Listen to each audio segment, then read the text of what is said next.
Hi friends, నేనైతే ఈరోజైతే ఆవకాయ పెడుతున్నా. ఈ గిన్నెతోని నాకు 5 గిన్నెల ఆవకాయ వచ్చింది. ఒక గిన్నె కారం వేసిన, ఈ గ్లాస్తోని 1.5 గ్లాస్ ఆవ పొడి వేసిన అండ్ జీలకర్ర పొడి 50 గ్రామ్స్ జీలకర్ర పొడి,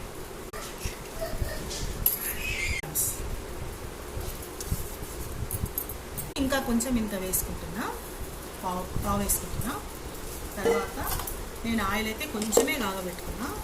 దీంట్లో ఇన్ని ఎల్లిపాయలు వేస్తాను చూడండి, ఒక పిడికెడు ఇట్లా వేసేసి ఇది కలిపేసుకున్నా. ఆయిల్ కలిపేసుకుంటున్నా.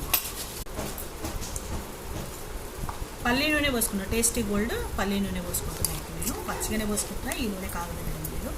ఆయిల్ పోస్తున్నట్టు నేను మొత్తము అది కాగబెట్టిన నూనె కొంచెమే పోసుకున్నా. పల్లి నూనె ఇది కిలో పోసుకున్నా, కొంచెం కలుపుకుంటాం. వీడియో క్లిప్ అయిపోయింది. ఒక్క పిడికెడు అల్లం వెల్లుల్లి పెట్టేసుకొని కలిపేసుకున్నా.